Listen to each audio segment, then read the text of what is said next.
Өнөөдрийн хичээлээр бид амжилт, бүтэлгүйтлийг илэрхийлэхэд түгээмэл хэрэглэгддэг англи хэлц үгсийг судалж, тэдгээрийг хэрхэн зөв ашиглах талаар суралцна. Ингэснээр таны яриа улам баялаг, сонирхолтой болно. Эхний хэлц үг бол to hit the nail on the head. Энэ нь яг голыг нь ол хэлэх гэсэн утгатай. Өөрөөр хэлбэл хэн нэгэн асуудлын мөн чанарыг зөв тодорхойлж, үнэн зөв дүгнэлт хийсэн үедээ энэ хэлц үгийг ашигладаг. Одоо амжилтыг илэрхийлэх хэд хэдэн үгийг сурцгаая. Эхнийх нь accomplish, дараа нь succeed, мөн triumph.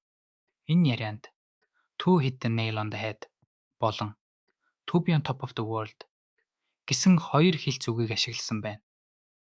Том танилцуулгадаа амжилт гаргаж, ан түүнийг маш их баярлаж байгааг тэмдэглэжээ. Бүтэлгүйтлийг илэрхийлэх нэг хэлц үг бол to drop the ball. Энэ нь алдаа гаргах, ямар нэгэн зүйлийг буруу хийх эсвэл чухал үүргээ биелүүлж чадахгүй байхыг хэлнэ.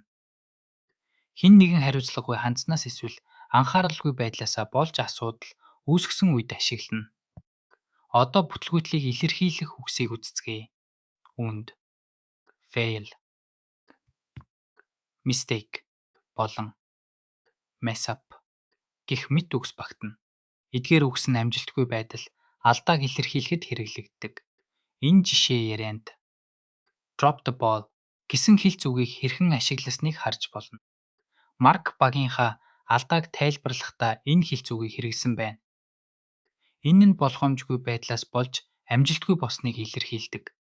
Өнөөдрийн хичээлээр бид амжилт, бүтэлгүйтлийг илэрхийлэх олон сонирхолтой хэлц үгсийг сурлаа. Эдгээрийг яриандаа байнга ашиглаж, англи хэлний мэдлэгээ улам сайжруулаарай. Баяртай.